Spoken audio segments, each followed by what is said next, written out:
Welcome back to Relationship Goals. Today we're going to take a very practical look at conflict and how to deal with it when it pops up in our lives. I'll be sitting down with Paul and Jill McDill as they talk about love, arguments, and dishwashers. So let's join them right now. Well, thank you for being a part of Relationship Goals, being able to willing to share some about your relationship with everybody. Just wanted to ask you some questions. So the 2-minute version, tell me how you guys met. So when I was in second grade, Paul has a sister that's my age, and we played church softball together, and Paul's dad was the coach. And so that's when we first, I think, met. Yeah. But we really started talking and getting to know each other, I guess, after my 8th grade year. So my brother went to preteen camp and Paul was his counselor. And afterwards he was hanging out with those guys. And so he invited a bunch of them to go to play some sand volleyball. And first Paul was like, we don't want a girl. We don't want girls to go.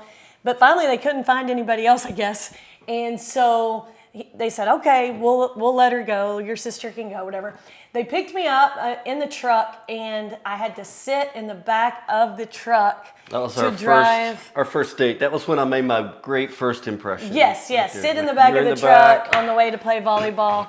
But then after that, I kept getting invited. At that point, she was just a girl playing volleyball. That's all it was, and it was like by necessity. So then we started dating my 9th grade year. And my dad... I let her move to the front seat. My dad didn't want me to go on a date just by myself with a guy, so my 2 best friends were with us a whole lot of the time. Right. We would pick them up, they'd go on the date, then he'd take me home, and finally at about 15 and 5 months, for some reason that was the magic number, my dad decided that we could just date. And so we've pretty much been dating almost the whole time since then. Right. Awesome. Take me now, fast forward. When did you pop the question? When did you ask her to marry you? So we were at Baylor, and Jill was in her sophomore year, and we had been dating for 5 years or 6 years at that point. I think 6 years, and so I planned this deal. I remember. So I had her friend that lived with her had some family friends near there. And so I set up this deal at Lake Waco, and like had the whole time planned out when the sun was going to set at this campground there. And I cooked dinner and had her friend bringing her to meet me. And I'd given her just very specific directions about you're going to turn in, you're going to take a right, then on the third possible place, take a left. But I'm watching this. I've got everything set up, and I'm watching this, and I saw the car turn the wrong way. And I was like, oh no, this is a disaster, So I actually ran through the woods and saw the car, like cut them off, and I come hopping out of the woods right there. And I actually see Jill in the passenger seat go, oh my gosh, there's Paul. And I made up some story about how I had a flat tire or something and got them to take me around, and we get out at the dinner, and so... And I don't know if he ate anything. He had made a whole dinner. He was so nervous. I just moved my food around the whole time. So right. And so then on the way back to my apartment, we drove by the Bear Trail, which is where people walk or jog around Baylor. And I rolled down the window. I remember and I was screaming out, I'm engaged, just to everybody. Her dreams had come true at that point. Yes. Her dreams were.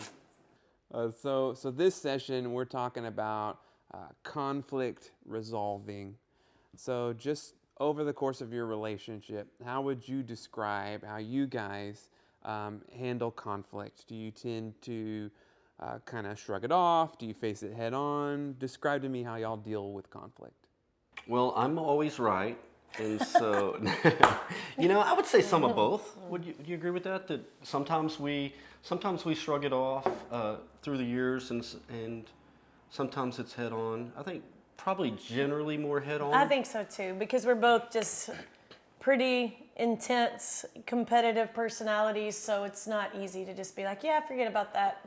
We both want to take care of it, I think, and deal with it then, basically. What are some practical techniques that maybe you use when you are in the middle of a conflict or you find yourselves at a conflict to kind of resolve that conflict? Well, I think, a few things that we've tried to make priorities in that, and we haven't always done perfect at any of these, but the first one is that we don't fight in public. Like I can't remember a time where we really, and I see that sometimes, and I'm like, oh God, that just adds so much tension to it in my mind. There's already enough stuff to deal with our own personalities, but if we have to be in front of other people, and then you're concerned about image management along with the conflict, that adds a lot of difficulty to it for sure.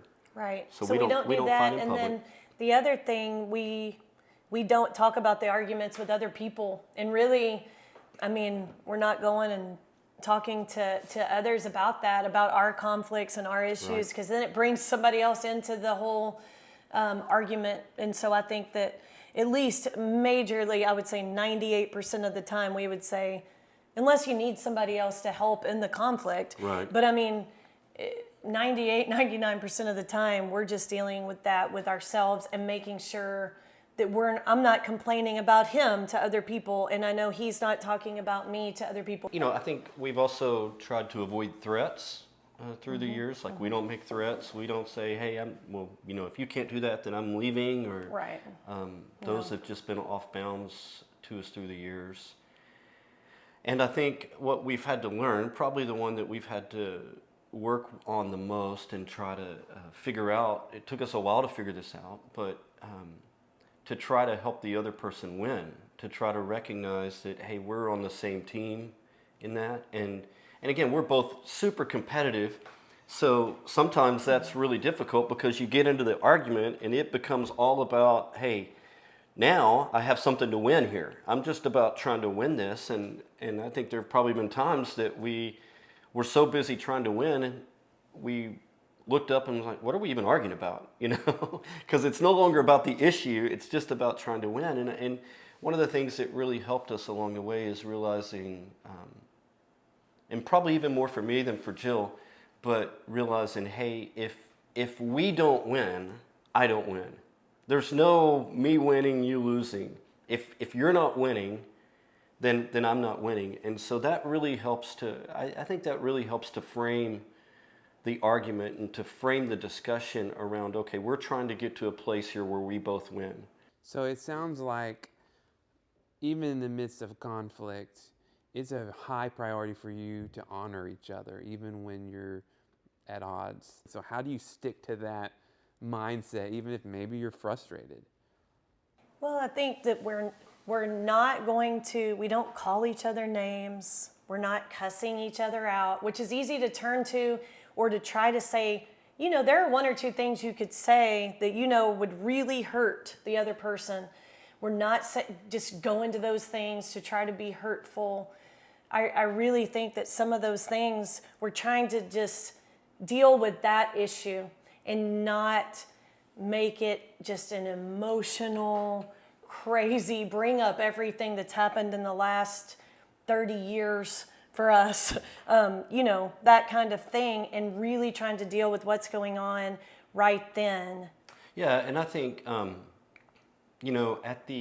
there's so many people that get into conflicts, and we've done this, so I'm not trying to say that we've never crossed this line, but where it becomes dangerous is when you don't really know how to make your point, or you can't get the person to understand your side, that you go to what will cause them pain. And I'm trying to get you to hear me, and so I want to go for the jugular here. I'm going to go to something that will hurt, and maybe then you'll hear me, rather than trying to understand, hey, we're just coming at this from two different perspectives. And so I think one of the ways that we've tried to honor each other is to take those things off the table, to go, okay, let's not make this personal. Let's not try to, you don't have to insult me in this, or, I don't need to insult you in this. We can talk about the issue, and let this just be about the issue. Let this be about understanding each other's perspective a little better. Yeah, that's good. So frequent arguments has been cited as one of the top reasons for divorce. How do you think relationships are getting to that level, to that breaking point, and how do you think that can be prevented? Well, I think that it's not really the argument. It's not an argument that leads people to divorce. It's how you feel in the argument that leads people to divorce. It's, am I feeling belittled? Am I feeling heard? Am I feeling like I'm valued in this? And when the argument crosses over to the place where, I'm going to belittle you, I'm going to bring you down a couple of notches so that I can feel better about me. That's the kind of feeling that leads people to divorce. I don't think it's so much the argument. Right. And I mean, I know for me, that's what I want to feel if there's some kind of argument is that he's listening, that he is trying to understand my side and my point of view, and that he's maybe not, because if we just get in some kind of debate, Paul's going to win. He's great at arguing. I mean, he's great at... It's a gift. It's a yes. really big But I mean, gift. debating things and arguing and making points, and I'm just not going to win in that. So that's how this all started, with one time me saying, this whole idea of both of us winning is me saying, fine, we'll do whatever you want. You're going to win. Let's just do that. Yeah. And then him coming back and saying, that's not what I want. It's not that I have to win and you lose. We both need to win. That's how that came about. Yeah, and so I honestly- think that we've really taken off Yeah. with that from Honestly, that point in on. that moment, it was really sobering, and it was like when Jill said out of frustration, like, "Fine, let's just do it." And it was a big, major decision, and let's just do it. You're going to get your way anyway. You're going to win anyway. And when she said that, it really was like somebody just took a basketball and hit me right in the face with it. It was like, whoa! It wasn't like I came back a couple of days later. It was like in that moment, I just was like, whoa, hold on a second. And I recognized that part of the problem in the argument was that I had communicated that I was just trying to win this argument. And she had heard, he just wants to win this argument, and so fine, I'm not gonna, I give up, And so to come back and say, wait, I've miscommunicated here, and I see what you've heard is that I'm just trying to win, but I really want what's best for us. I want what's best for our kids in this.